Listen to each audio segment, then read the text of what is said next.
बिल्कुल। अरे वाह, आ जाओ सर, आ जाओ। जूते उतार के मंदिर की तरह। हाँ, अरे भैया सर देखो कहा ना, अब बाहर में जा पढ़ाई पढ़ाई सर, मैं जबरदस्ती पढ़ा रहा था इनको। बहुत नहीं, बढ़िया। हाँ सर देखो, हमारे साथ आ गए हैं भाई साहब डिफेंडर।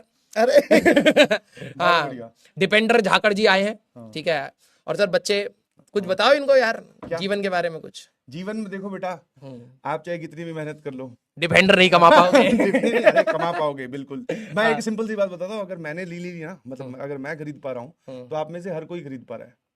मेरे को दिला दो एक। अरे ये तो क्या है भाई साहब, एक नंबर का कंजूस आदमी है ये, बिल्कुल पैसे नहीं खर्च करते तो क्यों करने हैं खर्च, हैं। क्या मजा आ रहा है बस गाड़ी में बैठ के। इनसे कोई भी बात पैसों की छेड़ लो, फिर ये पता है दूसरे रास्ते पे चले जाते हैं। जैसे जो अभी अभी अभी जिस रास्ते पे गए, क्यों खर्च करने हैं, तो बताओ, उसमें अलग से क्या हो जाएगा। 4 दिन मजा आएगा। नहीं ऐसे ना बोलो भाई, मेरे पैसे लगे हैं, मेरा दिल बैठा जा रहा है। अच्छा, आप में से कितने सारे बच्चों को सही में गाड़ी खरीदनी है महंगी वाली? अरे लड़कों का तो होता है, लड़कियों का नहीं पता मुझे, क्यों? बट लड़कों का तो होता है कि एक महंगी गाड़ी होनी चाहिए भाई। हाँ। गाड़ी, बाइक, हम्म। फिर और पैसे कमाने लगोगे तो फिर घड़ियां, जूते, कपड़े, कुछ भी आ जाएगा बाद लेकिन में। सर ये सब तो यहीं छोड़ कर जाना है हमें। ये देखो आप इनसे, मैं तो ये सिंपल सी बात बोल रहा हूँ कि बोले सर आप जहाँ छोड़ के जाओ वो जगह बता देना, मैं वहां से उठा लूंगा, और क्या। हाँ भाई देखो, दिल्ली और एनसीआर की गाड़ी है अब सर की, ठीक है, 15 साल के बाद तो चला नहीं पाओगे। अपनी सर मेरे ख्याल से, हाँ चलो ठीक है, उसके बाद में देख लेंगे क्या करना बेटा है। तुम ले जाना इसके बाद, हाँ, ठीक ये है। मेरे लग रहा है गाड़ी के नाक नाखून बिकवाने में लगे हुए हैं। टायर अलग बेच देना। ये तो सब मांगने भी लग गए। हाँ, मी हाँ, तो भाई मिल जाएगी तुम्हें, क्योंकि 15 साल के बाद सर बोर हो जाएंगे सर, तब तक सर इससे बड़ी गाड़ी अब कौन सी बची है। इसके बाद में तो फिर बस अब कौन सी, राजवंत सर की ओमनी मैंने सुना है कुछ चल रही है मार्केट में। बेटा कब जा लेता हूँ मैं लोगों की गाड़ी, आपकी गाड़ी रख लूंगा अपनी ओमनी में। बच्चे कह रहे सर आपके ऊपर तो ओमनी सेट रहेगी, हाँ क्योंकि आप किडनैपर टाइप के लगते भी हो। हाँ, बोले सीधा गेट खुला, सीधा अंदर आदमी। हाँ, पहले बताओ सर बच्चों के बारे में, 12वीं के मिड में है, थोड़ा सा आप भी बताओ। हाँ अब टाइम आ चुका है भाई, बोलते ना अपने फीते टाइट करने का, ठीक है प्लीज।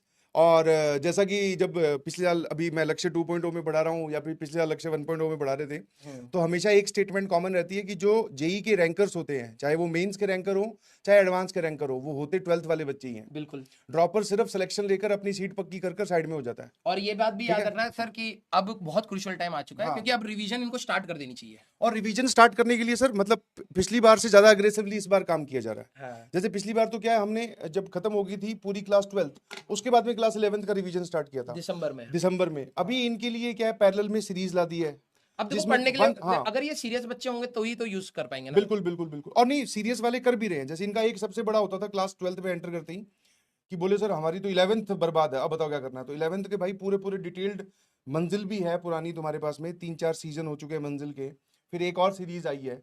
मतलब अगर आप चाहते हो 30-40% आप 11th का बहुत आराम से कर सकते हो, बहुत आराम से कर सकते हो, है ना, क्योंकि सर देखो हर 12वीं में भी पढ़ाते पढ़ाते वो टॉपिक्स कहीं ना कहीं 11वीं वाले आते यूज ही होते हैं हैं, ऑब्वियसली। तो आप थोड़े से कंफर्टेबल हो जाते हो। जैसे हाँ। मैंने इनको 2-3 चैप्टर बता दिए कि भाई ये अभी ग्रेविटेशन जैसे हमने कर लिया है, इलेक्ट्रोस्टैटिक्स तो बिल्कुल सिमिलर है, अब हाँ, तुम वो निपटा लो। बिल्कुल निपटा लो। अब एसएचएम का मैं उनको नेक्स्ट और टारगेट इनको तो दूंगा। वो मिला भी तो है, अर्जुना का एक्सेस मिला हाँ, हुआ सबको मिला हुआ है, सबको तो मिला मतलब आप कर सकते हैं। और जितने भी बच्चों से हमारी बात हुई स्टेज पर या बिहाइंड द स्टेज, जिनसे ये पूछा गया, क्योंकि ये जो तुम्हारे सवाल होते हैं ना, वो इकट्ठे करके हम बच्चों से पूछ लेते हैं कि भाई तूने क्लास 11th कैसे सेट किया। तो उसका जो एक जनरल रिप्लाई आया वो यही था कि सर मुझे जब ये लगा कि अब मैं पढ़ाई वाले ट्रैक पे आ चुका हूँ, क्योंकि सबसे पहली प्रायोरिटी तो क्लास 12th ही है, ठीक है। आप क्लास 12th के बेसिस पर, स्पीकिंग अबाउट मैथ्स, आप क्लास 12th के बेसिस पर ही 99 परसेंटाइल से ऊपर स्कोर कर सकते हो, अगर आपको 11th का कुछ ना आता हो, नहीं आता हो।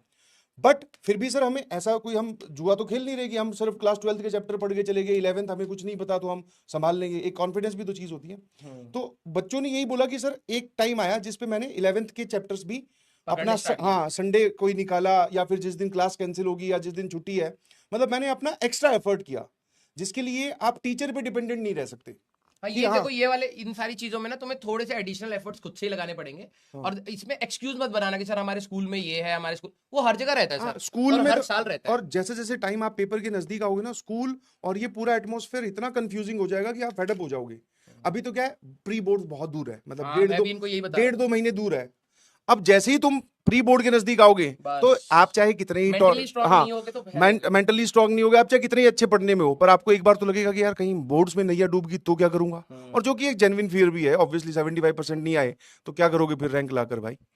तो जैसे जैसे आप नजदीक जाओगे पेपर के, चाहे वो बोर्ड्स हो, चाहे वो जेई मेंस हो, चाहे जेई एडवांस हो, तो सबसे ज्यादा चैलेंजिंग टास्क सर इन लोगों का होता है, 12th वालों का, मैनेज करना, क्योंकि आपके लाइन में पता है 4 पेपर खड़े हैं, और फिर प्रैक्टिकल्स भी आते हैं बीच में, प्रैक्टिकल्स भी आते हैं, बोर्ड्स भी आता है, स्कूल भी परेशान करेगा, और क्योंकि पेरेंट्स क्लास का भी पेरेंट्स pressure का भी रहता है boards कि की भाई, तरफ। समझ गए। तो इसलिए अभी आपके पास में एक सही टाइम है, दिवाली से पहले पहले तक, दिवाली की छुट्टियों में और लेकिन सर एक चीज मैं बताऊं, दिवाली के बाद जैसे हम लोग वापस मिलेंगे ना, देखना इन्वायरमेंट ही क्लास का चेंज हो जाएगा, टीचर का एटीट्यूड भी चेंज हो जाएगा, आपके दोस्त जो पढ़ने वाले होंगे ये बिल्कुल सब चेंज हो जाएगा, सब चेंज हो जाएगा। और फिर पता है क्या ही होगा, फिर सिर्फ 2 चीजें होंगी, डिप्रेशन या तो जेई के लिए पढ़ लूं या फिर अब बोर्ड के लिए पढ़ लूं, 2 ही रास्ते निकलते हैं, जिसमें मैक्सिमम जनता बोर्ड के लिए चली जाती है।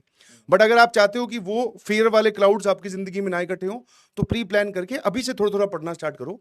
अगर आपने क्लास 11th के पर सब्जेक्ट 2-2 3-3 चैप्टर भी कर लिए ना, बहुत help अरे होती है। बहुत हेल्प हो जाएगी, ये कॉन्फिडेंस आ मानते जाएगा, नहीं है ना यार ये बात, कॉन्फिडेंस आ मैंने जाएगा। इनको ये बात बोली कि सर आप 12वीं 50% है, एटलीस्ट वो पकड़ लो हर सब्जेक्ट हाँ। की, और 11वीं के कुछ कुछ चीजें 30 हाईएस्ट वेटेज वाले में इजी पार्ट हाँ, भी easy आते part हैं, भी है। वो भी अगर आप दिसंबर का टाइम अगर इनका बचा रहा ना, हाँ। तो ही तो आप रिवीजन कर पाओगे, नहीं तो आप बिल्कुल 12वीं करते रह जाओगे। बिल्कुल सही। अभी बैकलॉग कंप्लीट करो और 12वीं पर ध्यान दो, 12वीं थोड़ा पर। बहुत 11वीं जो 11वीं पढ़ पा रहे हो बिल्कुल, वो बिल्कुल। कर लो, इजी वाला पार्ट आप लोग अपना निपटा लो, सो दैट आप दिसंबर वाले टाइम जब आपके प्री बोर्ड चल रहे होंगे, तब हमारी रिवीजन जब हो रही होगी हाँ। या मंजिल चल रही होगी, आप अवेलेबल भी तो होना चाहिए ना आपके पास टाइम, तो वो वाला टाइम बचाना अभी से ही पड़ेगा आपको। थोड़ा अपना प्री प्लान करके रखो अपनी स्ट्रेटेजी को, मतलब रिवीजन क्लास, देखो सबसे प्रायोरिटी तो सबसे पहले क्लास 12th है भाई। अगर तुझे लग रहा है कि तू क्लास 12th के साथ ही जूझ रहा है अभी, कि मैं उसका ही होमवर्क नहीं कर पा रहा हूँ, तो फिर मुझे लग रहा है कि तू पहले एक बार क्लास 12th पे 12 ध्यान पर दे। ही फोकस करो, ऐसा नहीं है कि 11th मजबूत करने गए तो हम पता 12वीं में ही खत्म हो गए। 12वीं खत्म होगी तो वो मत करना।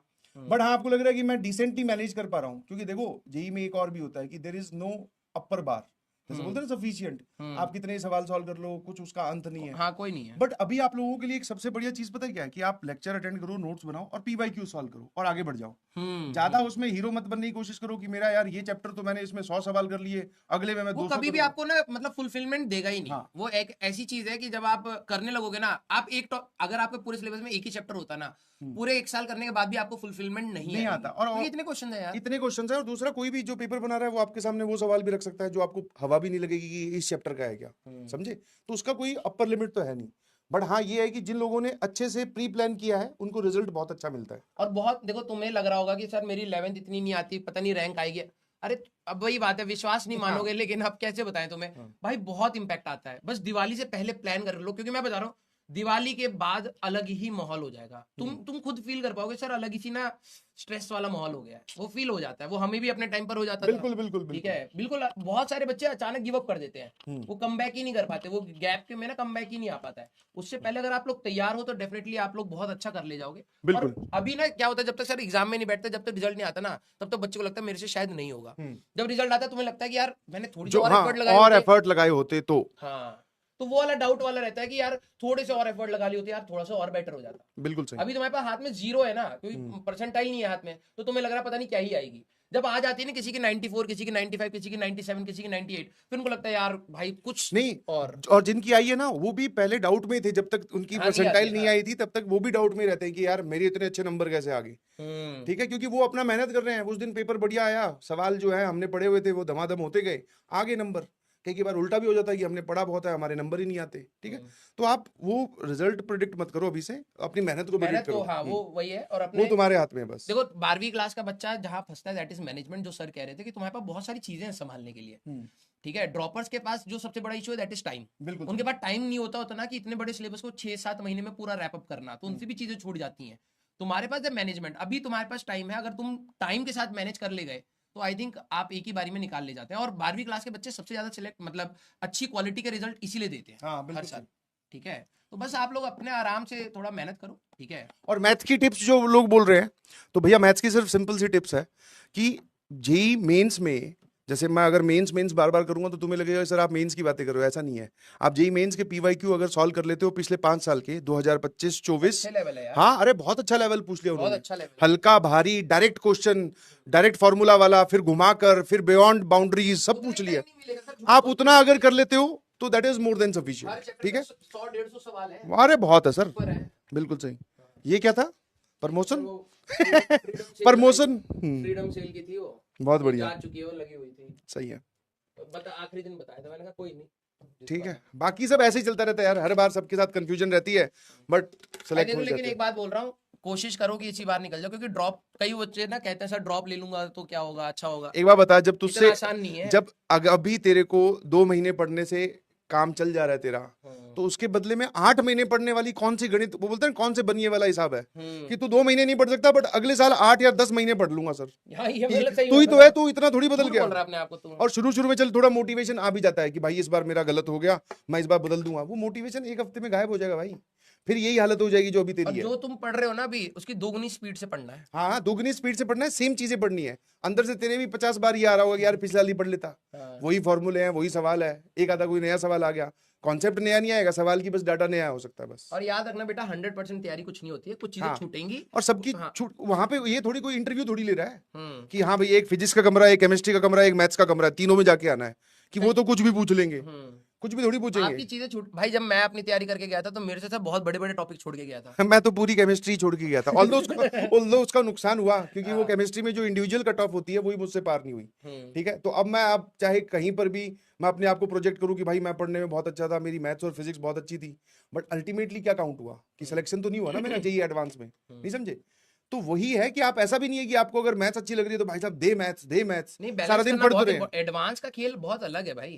आप देखो मतलब इसमें है कि आपको सब्जेक्ट की बैलेंसिंग भी चाहिए, सब्जेक्ट को इतना भी गड्ढे में नहीं डाल देना कि भाई साहब एक सब्जेक्ट, हाँ इंडिविजुअली तुम नहीं रह गए, और ये भी नहीं कि आप हर टॉपिक पढ़ने की कोशिश कर रहे हो एडवांस लेवल पे, नहीं, उसमें कुछ सिलेक्शन भी होना चाहिए। तो ये खेल ही ना सबको समझ नहीं आता है। अब वो ये है कि जो बच्चा प्रैक्टिस कर रहा है, रोज देख रहा है, पीवाईक्यूज देख रहा है, एनालाइज कर रहा है, वो इस खेल को समझ पाता है कि यार ये चीजें अगर मैं छोड़ भी दूंगा ना, इस चैप्टर की ये चीजें ज्यादा नहीं पूछी गई हैं, तो थोड़ा बहुत बेसिक अगर होगा तो ठीक है, नहीं तो कोई दिक्कत नहीं, मैं छोड़ देता हूँ। ये वाली चीजें भी आनी चाहिए एडवांस के लिए। आप 100% हर चैप्टर का, हर सब्जेक्ट का नहीं कर पाओगे, इतना स्ट्रेस नहीं झेल पाओगे। तो एडवांस के लिए कुछ चीजों के लिए आप रिलैक्सेशन ले सकते हो, लेकिन जेईई मेंस का खेल उल्टा है। फिजिक्स में, आप मैथ्स में, केमिस्ट्री में, सबका खेल उल्टा है, छोटे छोटे सवाल भी आते हैं, तो आपको वो चीजें भी ध्यान रखनी पड़ेंगी। ठीक है, और जब से ये शिफ्ट वाला पैटर्न हुआ है ना, तब से सबसे ज्यादा है, मैंने बताया। समस्याएं तुम्हारे लिए ज्यादा बढ़ गई। पहले हमारे टाइम में सर एक पेपर होता था, 30 सवाल आने, पहले पता होता था कि इसी टॉपिक से सवाल पूछेंगे अगर पूछेंगे तो। हाँ। अब क्या हो गया, पता चला तुम्हारे वाले शिफ्ट में वो सवाल आ गया, फॉर्मूले बेस्ड हाँ, और वो सवाल आ गया जो कि मतलब हो सकता है टीचर ने क्लास में बोल दिया हो कि भाई ये लीस्ट इंपॉर्टेंट है। अब वो लीस्ट इंपॉर्टेंट वाला सवाल तेरे उसमें फंस गया, या फिर टीचर ने बोला हो कि भाई इस पे से सवाल 100% आएगा, अब तेरी शिफ्ट में नहीं आया, तू सर खुजा रहा है कि बोले भाई ये तो गलत हो गया। गलत नहीं हुआ, वो शिफ्ट या तेरी किस्मत बोल देगी वो सवाल उठ के किसी और के पास चला गया, तेरे पास नहीं आया। तो आपको थोड़ा सा अपना कैनवस भी 360 डिग्री रखना है भाई। जरूर देने भाई, मॉक टेस्ट दो, बहुत जरूरी है। बैकलॉग की टिप्स कुछ नहीं होती भाई। बैकलॉग की कोई टिप्स नहीं है, सीधे रिस्पॉन्सिबल बनिए, सीधा सोल्यूशन वहीं से निकल के आएगा। जब आप रिस्पॉन्सिबल होंगे, प्रायोरिटी सेट होंगी, आपका बैकलॉग खत्म होना स्टार्ट होगा। अदरवाइज आप 1000 वीडियोस देख लो, करोड़ वीडियोस देख लो, कभी वो नहीं आएगा। पर इसमें एक पॉजिटिव चीज मैं आपको बताऊं, लास्ट स्टेटमेंट जो मैं क्लोजिंग स्टेटमेंट बोलूंगा, कि जितने भी बच्चे हमसे आकर मिले हैं उसमें से 4 या 5 हटा दो, मतलब स्टेज पे आपने देखो कितने खड़े होते हैं, 200-250 बच्चे खड़े होते हैं, रिजल्ट भी उतने ही आ पाते हैं, उनमें से 4-5 हटा दो जिनका रिजल्ट हमें पहले से पता था कि यार ये टॉपर है, ये कुछ ना कुछ बढ़िया कर लेगा। बाकी जितने भी है ना, मतलब 200 या 195 या 150 बच्चे, सबके बैकलॉग सब तुम्हारी जिंदगी से निकल के आए हैं, सब गेम के एडिक्टेड। जब तक तुम्हारा रिजल्ट तुम्हारे हाथ में आएगा, तुम्हें विश्वास नहीं होगा कि ये बात कितनी सच है। फिर वो यही होते, बोले सर बस एक दिन सेलेक्ट किया, एक दिन हमने डिसाइड किया कि अब से पढ़ना है, अब कोई काम चोरी नहीं चलेगी, पढ़ना स्टार्ट किया। पुरानी उनकी इंटेलिजेंस लेवल क्या था, 10th में कितने % आए थे, वो कोई मायने नहीं रखता। वो सिर्फ उनको बोले एक धुन सवार हुई और वो फोड़ के निकल के आगे, और अब IIT में है, अब NIT में है, बढ़िया जगह अपना चिल कर रहे हैं। ठीक है, चलिए, thank you so much. Thank you so much sir, आप आ गए। अरे कैसी बात है, यहीं घूम रहा हूँ। हाँ तो भाई के लिए पैसे कितने किस्त के लिए अरे झूठ बोल रहे भाई, था डाउन पेमेंट पूरा दिया है।